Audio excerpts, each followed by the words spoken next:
ताई साहेब, मी या ठिकाणी धनगर समाजाची बैठक मोठ्या प्रमाणात होत आहे. मी स्पीकर ऑन केलेले, माईक लावलेला आहे आणि या म्हणजे धनगर समाजाची जी काही खंत आहे इथं प्रत्येकाने आपापल्या भाषणात व्यक्त करून दाखवली. या जिल्ह्यामध्ये मोठ्या प्रमाणात हा धनगर बांधव आहे. या जिल्ह्यामध्ये धनगर समाजाचा म्हणजे खासदार यापूर्वी एकमाजी गावडे होऊन गेलेले होते.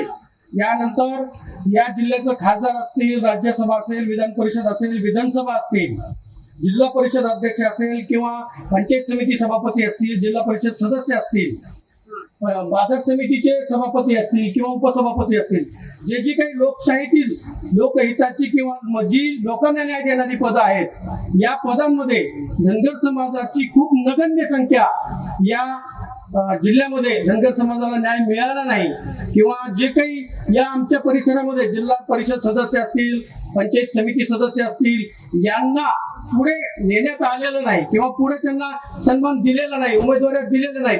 समाजाला 25-15 असेल, खासदार आमदार फंड असेल किंवा कुठलंही जे असेल, हे धनगर समाजावरती अन्याय झालेला आहे.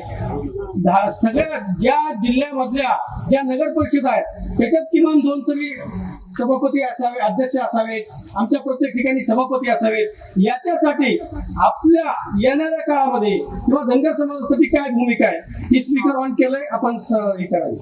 हो, नमस्कार सर्वांना, माझा नमस्कार, जय मल्हार. मी तुमच्या वेदना समजू शकते. माझ्या हातात जे आहे, जसं मी बीड जिल्ह्यामध्ये माझ्या परळी तालुक्यामध्ये एक जिल्हा परिषद गट धनगर समाजाला लढायला लावला. माझ्यावर खूप लोक तुटून पडले तरी लावला. आर्थिक दाम दंडभेद प्रचंड ताकदीने उभा करून मी आमच्या इथे आमच्या आबा बेडकरला उमेदवारी दिली होती. धनगर समाजाचा बळी गडतीला आम्ही सभापती केलं होतं.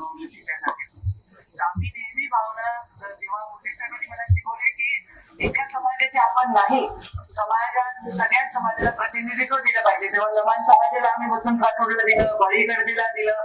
पण मला असं वाटतंय की गेल्या काही काळामध्ये दुर्लक्ष झालंय आणि हे दुर्लक्ष अक्षम्य आहे. पण मी स्वतः बाळांनो सत्तेत नसल्यामुळे मला फार हात बांधलेले असल्यामुळे मला काही करता आलं नाही.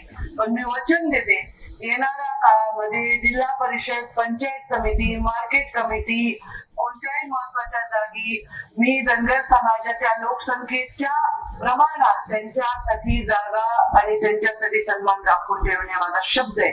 माझ्या हातात 5 वर्ष असताना मी जे करता येईल ते केलं, परंतु 5 वर्ष मीच अज्ञातवासात होते आणि मीच स्वतः कष्टात होते किंवा थोडीशी बाजूला पडल्यासारखे होते. त्यात तुम्हाला जर काही त्रास झाला असेल तर मी तुमची क्षमा मागते. पण माझ्या लेख समजून आणि आत्ताच्या आलेल्या संकट काळात आपण सर्वजण एकजुटीने जर लढला तर मग मला कमी कष्ट पडतील. माझ्या पाठीमागे तुम्ही आशीर्वादाचं बळ उभं करा. मी तुम्हाला अंतर कधी देणार नाही, हा माझा तुम्हाला शब्द आहे. बाळासाहेब जोरसले पण माझ्यावर काम केले 5 वर्ष. जेव्हा मी मंत्रिपदात होते तेव्हा त्यांनी किंवा या सगळ्या लोकांनी, तुमची टीम आहे, कोणी मला काही कधी त्रास दिला नाही. आपले वाघमोडे दादा आहेत, सगळ्यांनी कामं केलेली आहेत. पुढच्या वेळी मी स्वतः प्रत्येक गोष्टीत लक्षात घालेन जसं पूर्वी घालत होते. ताई साहेब, धनगर आरक्षण या विषयावरती आपली भूमिका स्पष्ट करा किंवा ज्या मुख्यमंत्र्यांनी मराठा बांधवांसाठी ज्या मुख्यमंत्र्यांनी शपथ घेऊन शपथ घेतली होती, मी आरक्षण देण्याला दिलेलं आहे. आपणही धनगर समाजाच्या आरक्षणासाठी आपली काय भूमिका आहे? मी नेहमीच धनगर समाजाच्या आरक्षणासाठी कमिटेड आहे. पण केंद्र शासनाचा विषय असल्यामुळे संसदेत गेल्यावर मी पहिला प्रश्न संसदेत मान्य करतो धनगर समाजाच्या आरक्षणाचा मांडेल. ते माझ्या आईला देवीची शपथ, महादेवाची शपथ घेऊन तुम्हाला शपथ आहे. गरजा हिंदुस्तान चॅनलला सबस्क्राईब करा आणि ताज्या घडामोडी जाणून घेण्यासाठी बेल आयकॉनवर प्रेस करा.